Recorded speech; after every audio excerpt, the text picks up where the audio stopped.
Hey guys, Assam Skill University পৰা requirement কাৰণে notification আহিছে যদি আপুনি ভাবি আছে Assam Skill University ত আপুনি আপোনাৰ নিজৰ career start কৰিব then এইটো ভিডিও আপোনাৰ কাৰণে বহুত important হ'ব গৈ আছে এইটো notification regarding details খিনি মই আপোনাক এটা provide কৰিম এতিয়া আপুনি apply কৰোতে কোনো ধৰণৰ application fee payment কৰিব নালাগে selection process ত কোনো written exam attempt কৰিব নালাগে যদি আপুনি interested হয় ভিডিওটো complete কৰিব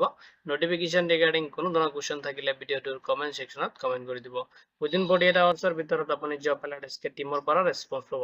যদি আপুনি interested না হওক দেৰি নকৰি আজিৰ ভিডিওটো আৰম্ভ কৰোঁ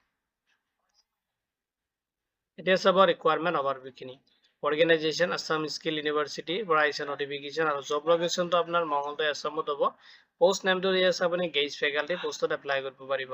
job जो type হয় এইটো temporary basis হ'ব আৰু আপোনাৰ information কোনটা আপোনাৰ performance থাকিব ইয়াৰ ওপৰত বেছ কৰি কিনে যেটো temporary থাকিব এইটো extend থাকিব কি extend হ'ব আপোনাৰ contact খিনি selection process ত আপুনি কোনো written exam attempt কৰিব নালাগে apply কৰোতে কোনো ধৰণৰ মানে application fee আপুনি payment কৰিব নালাগে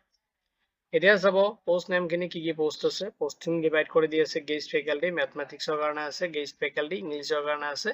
guest faculty human resource and applied management ৰ কাৰণে আপুনি apply কৰিব পাৰিব educational qualification বিচাৰিছে যদি আপুনি interested হয় আৰু আপুনি যদি apply কৰিম বুলি ভাবি আছে আপুনি যেটো postত apply কৰিব সেইটো post related আপোনাৰ qualification থাকিলেহে আপুনি apply কৰিব পাৰিব এতিয়া চাব selection process selection ত আপোনাৰ working interview হ'ব যদি আপুনি interested হয় working interview face কৰিব লাগিব important dates খিনি দিয়া আছে working interview টো date হয় এটা আপোনাৰ 26 আগষ্ট 2026 ত হ'ব যদি আপুনি interested হয় মংগলদৈ যেটো স্কিল ইউনিভাৰ্সিটি দি আছে এড্ৰেছটো তাতে আপুনি ভিজিট কৰিব যদি আপুনি ইন্টাৰেষ্টেড হয় তাতে যাই ইন্টাৰভিউ ফেচ কৰিব ইম্পৰ্টেন্ট যিখিনি লিংক আছে মই ভিডিওটোৰ ডেসক্ৰিপচনত প্ৰভাইড কৰি দিম লগত আপুনি জব এলাৰ্ট এসকে পৰ্টেলতো চেক কৰিব পাৰিব নোটিফিকেশন ৰিগাৰ্ডিং কোনো ধৰণৰ কোৱেশ্চন থাকিলে ভিডিওটোৰ কমেন্ট সেকশনত কমেন্ট কৰিব উইদিন 48 আৱাৰ্ছৰ ভিতৰত আপুনি জব এলাৰ্ট এসকে টিমৰ পৰা ৰেসপন্স পাব ভিডিওটো চোৱাৰ বাবে ধন্যবাদ দি কিনে আজিৰ ভিডিও মই ইমানতে সামৰিছো